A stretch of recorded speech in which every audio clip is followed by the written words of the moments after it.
Sorry, Genesis. There's no way I can pay for the damages. I'm only a housewife. I never have any money. I don't have any savings and I don't even work part-time. And my husband is away overseas on business. I can't ask him anyway. He doesn't know about the accident and I don't want him to find out. He'll be furious with me and he might even divorce me. You don't understand how hard this is for me. Yeah, but you crashed into my house. You should be showing more remorse. I mean, you totally destroyed a brand new house. We just moved in last week, and we spent all our savings on it. It was our dream home, and you ruined it. It's a miracle no one was killed. Oh, come on. That's an exaggeration.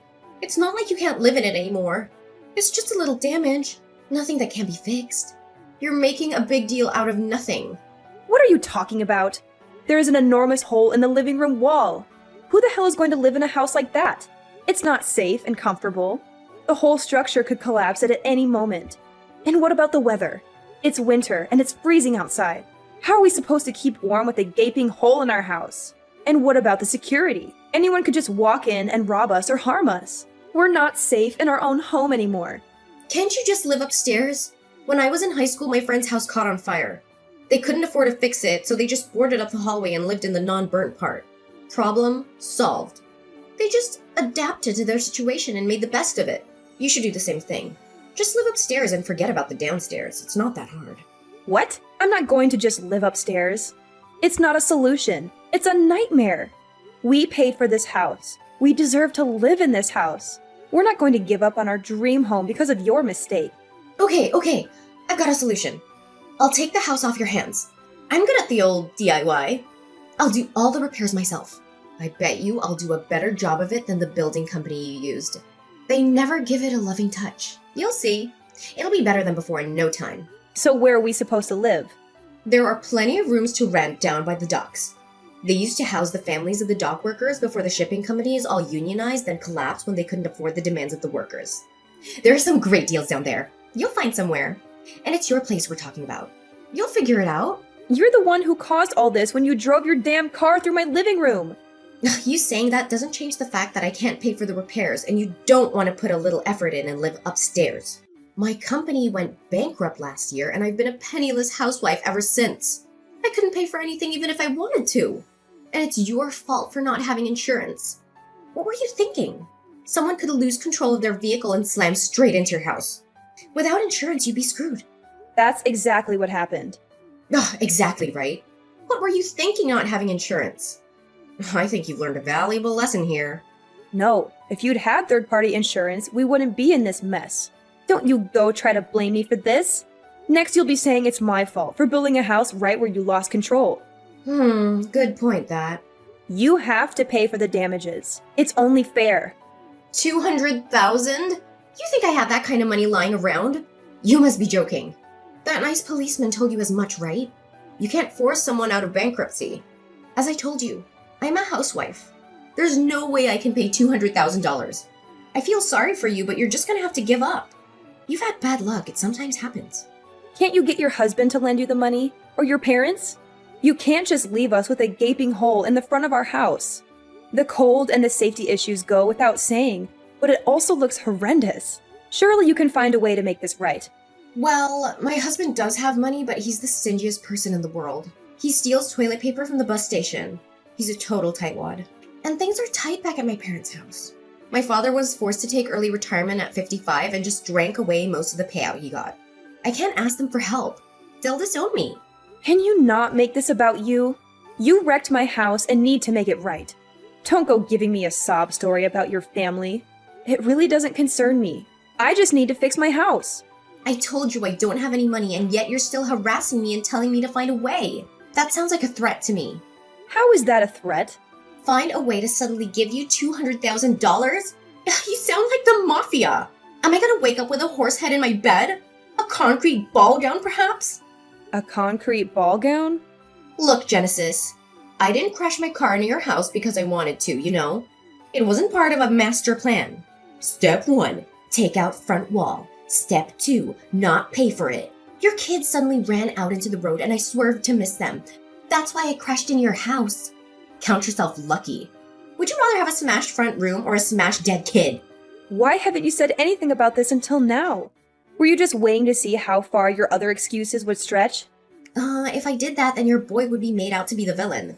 I wanted to save him all that. He had a bad enough experience by nearly being hit by that car. Your car. Yes, my car. Poor boy was scared out of his wits. I kept quiet about it, but you started threatening me and left me no choice. What a load of rubbish. See? With that kind of denial and refusal to hear the truth, I didn't stand a chance. I'm automatically guilty. Is that it? Do you have any proof that what I'm saying isn't what happened? Security camera footage, maybe? No, we don't, and I haven't asked the neighbors. Well, you just moved in. You wouldn't have had time to set up the cameras yet. So without a shred of evidence to disprove my account of events, you make demands of huge amounts of compensation money? That's a bit presumptuous, don't you think? Rude, even. What kind of woman are you? Ugh, look, I feel bad about smashing into your house. Who wouldn't? But like I already told you, I'm gonna declare personal bankruptcy. I don't have a penny to my name. Are you getting off on this? Having a little power trip? Does it make you feel big? Demanding huge amounts of money from someone you know doesn't have a cent to her name? No amount of verbal diarrhea is going to get you out of this. I'll get my money one way or the other. Did you have to say that? Come on, I'm under enough stress as it is. I don't have a car. Can you imagine how inconvenient that is? Unbelievable! Hi, I'm just following up on what I've overheard. Did my wife crash her car into your house? I can't believe she would do something like that. She's always been a careful driver. What happened exactly?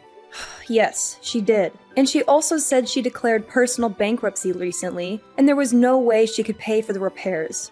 I've just had that exact conversation with her. She claims that she has no money, and that asking you or her parents for even a loan is out of the question. She said she doesn't want to bother you with her problems, and that you have enough to deal with. So, we have a massive hole where the living room wall used to be, and no means of repairing it before winter comes. We're stuck in this situation because of her recklessness and irresponsibility. I'm so sorry for what happened. I had no idea she was in such a bad financial situation. She never told me anything about it. She always seemed happy and content with our life. I don't understand why she would lie to me and hide things from me. And I don't understand why she would crash into your house and cause so much damage and trouble for you and your family. I'm really ashamed of her behavior. I'm relieved to see you're taking this seriously. I was expecting the same brush off I got from your wife. She didn't seem to care at all about the consequences of her actions. She didn't apologize, offer any help, or show any remorse. She just tried to make excuses and blame me for the accident. Perhaps we can solve this problem with level-headedness. If this is all true, then I have no sympathy for my wife. It certainly is true. She drove her car right into our house. You can come and have a look if you need confirmation. Shall I send you some photos? She's claiming that my son ran out onto the road suddenly, and she was swerving to avoid him. But I don't believe her story for a second. Why? Do you doubt her story? Because when she crashed into our house, I called the police, of course. Nobody was hurt, thank God. So they interviewed her and us. There was never any mention of my child in her statement. Surely then was the time to say it? She only mentioned it much later when I started trying to get some money out of her. I think she panicked and thought of it to try to absolve herself of blame. I see. Well, yeah. If she only thought to mention it after giving her statement to the police, then it does lack credibility. Well, don't you worry. I'll make sure you get the $200,000. I have to warn you, that's only a rough estimate. The actual cost could be a lot more. Right. When you have an official quote, please send it to me. I'll pay it in full. But the matter of your child needs to be looked into. If there is a chance that what my wife is saying is the truth, then we need to take that into consideration too. Oh, yes. I guess you'll want to make sure of the actual events. Of course. I still can't believe she'd do such a thing. It hasn't sunk in yet. She's pretty volatile at the best of times, but I owe it to her to see if she's actually telling the truth. She's my wife, after all. I understand. I'll get back to you when I've spoken to the police again. Right. Thank you. I'm heading home. I should be back stateside the day after tomorrow if I can get a flight at such short notice. Let's continue this then. Can you just leave work like that? This takes priority. Yes, of course. I really appreciate it. Have a safe flight. Hey, how long were you planning on ringing my doorbell? If you ring and no one comes through the door, that should tell you no one is home. It's common sense. Anyway, I've disconnected it. I know you're in there, so just open the door already. You'll regret not talking to me. There you go, threatening me again. Who's out there with you? Some of your Sicilian friends? I'll regret opening the door. I've already told you I'm insolvent. I can't even pay for my car to be fixed. I forbid you to declare bankruptcy. What's the sudden change of attitude? Who is this? This is your husband, Charles. What? Where are you? I thought you weren't coming back for another few months. I heard about what happened and dropped everything. You've really gone and done it this time. What the hell were you thinking? Did you think you'd get away with it? Hang on a second. That's not what happened at all. I've explained everything that happened to Genesis and she started threatening me. What are you talking about? You drove your car into her house. She's trying to discuss the matter with you and you are trying to wriggle out of paying for the damages you caused by claiming bankruptcy. Like I told Genesis, I'm not the only one to blame here. Her son came out of nowhere. I had no choice but to take evasive action. If I hadn't done that, we'd be having a much more serious conversation. I've heard all about that too. It seems you only remember this as an afterthought. Why on earth would you not tell it to the police? I told Genesis this. If I just told the truth, her son would have appeared to be the cause of it all. I imagined the poor little guy shouldering the blame for having caused a car to destroy his house. I thought about the burden of shame that he would have felt for the rest of his life. I was looking out for him. I was thinking of his future. How many more lies are you going to keep adding to your story? It would be best if you just came clean and faced up to what you've done. No way. I'm not paying a nickel. I'm not the one who caused this. I did nothing wrong. If you still demand that I pay, I will declare bankruptcy. $200,000 is a huge amount of cash. I can't possibly pay it. I am a victim. Her son is the real cause of this. All I did was try and save his life, and this is the thanks I get? Thank you, Brittany, for saving my son's life. Now give me all your money! Now my own husband has taken the other side. I'm betrayed! How terrible it is to be cast aside by the one you love most. There is security camera footage from the house across the road, however. Oh, and? There doesn't seem to be any sign of the child you said you swerved to miss hitting. It would appear that you swerved for some unknown reason and accelerated into Genesis' house. That is what the video footage shows. Would you care to explain that? How about telling the truth this time? There is video footage, then. Yep, from the house across the street. They had recently installed the latest kind, so it is shown clearly. Genesis received a copy yesterday. The police, of course, also have a copy. I've seen it too. I watched it over and over, trying to see if I could detect even the smallest hint of a child in the picture. However you try and frame it, you are 100% to blame. And the driver is shown clearly? Yes, it is you without a doubt. You might have gotten lucky with one of those old grainy black and white cameras people used to use, but this was broad daylight and the video was 4K quality. I could even see the top of your snake tattoo that comes up the side of your neck. And the final nail in the coffin?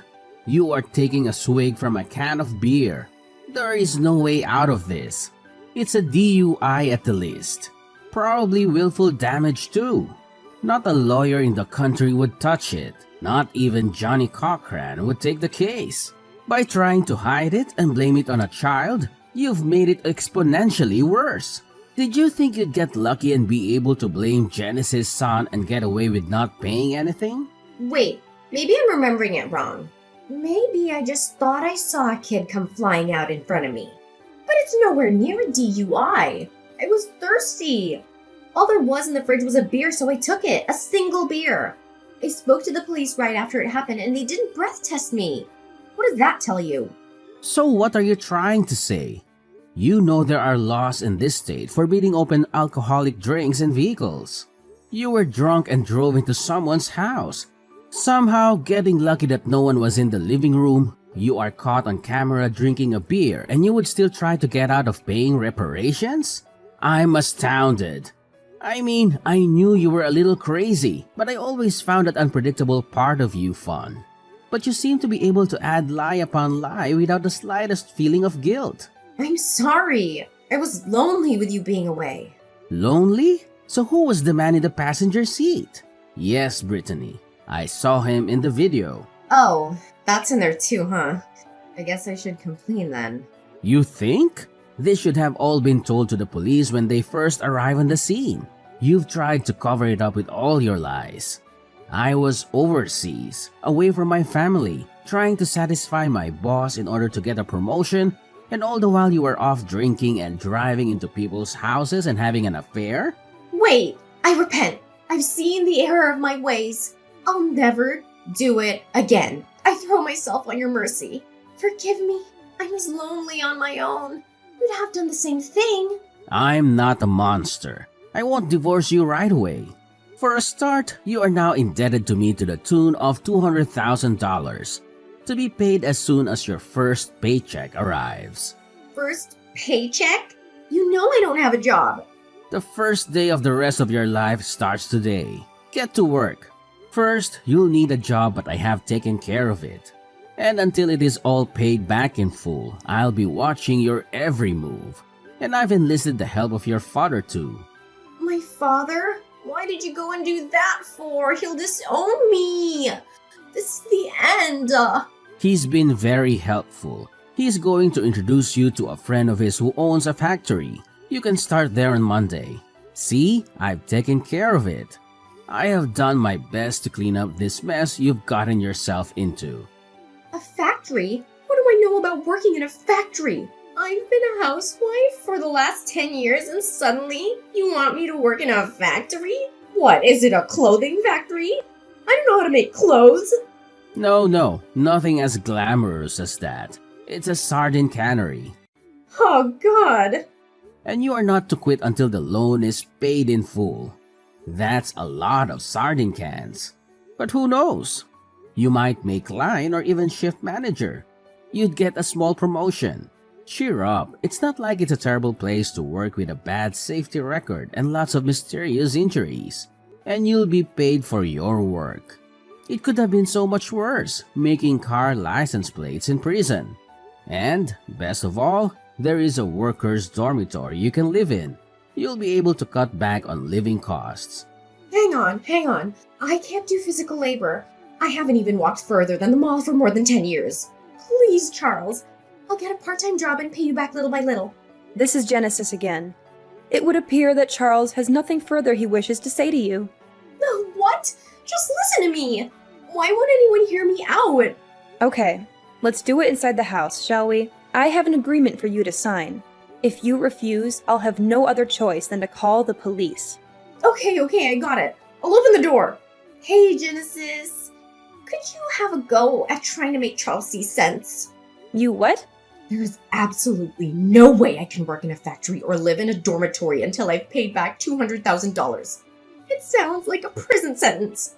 I won't be able to see my kids. He's taken this all too far. Too far? So you think you'd be better off in an orange jumpsuit in prison? Shall I call the police and see what they make of the new evidence that has come to light? I can easily win in court, and probably get a lot more than $200K. I have all the evidence I need. The judge wouldn't take long to make a decision, I bet. No, You aren't in any position to make demands. Don't worry, you should be able to pay off the debt in about 15 years. Give or take a year or two, and maybe time off for good behavior. What? Just kidding, but I hope you enjoy the fish factory. You will probably have all the sardines you can eat. Very healthy sardines. 15 years of canning fish. I feel sick. Hey, you never know. You will probably be able to put your other skills to work in the factory too. You know, when the machines break or the dormitory needs a bookshelf. You did say you were good at DIY, right? After that, Charles took Brittany back to her hometown and got her settled into the factory workers' dormitory at the sardine factory. Brittany's father went along too to introduce her to the owner. Apparently, it's back-breaking work loading the boxes of cans in the trucks. Working conditions are cramped, and the other workers are all from different countries, so it's difficult to communicate. The pay isn't bad once you are used to it and can work quickly, but for someone like Brittany who has never done a day of physical labor in her life, it is particularly grueling. She has to wake up early, work long hours, and endure the smell of fish all day. She has no friends, no hobbies, no fun. She has nothing but regret and remorse for what she did. I think she'll get used to it, even if it takes a few more months. She has, however, finally taken responsibility for what she did. She is focused now on paying back the money as quickly as she can. And the best outcome of all? Charles gave us the money we needed, and our house now has its living room wall again. And just in case, I've insured the house against further incidents like this. I've also invested in a tough fence, capable of at least slowing down any out-of-control car. It was a horrible experience, dealing with a selfish liar, but I've learned a lot from it. And everything is pretty much back to normal. For me and my family, I mean, not Brittany. But she has all the time in the world to think about it. Well, 15 years, give or take. She has to live with the consequences of her actions, while we can move on with our lives.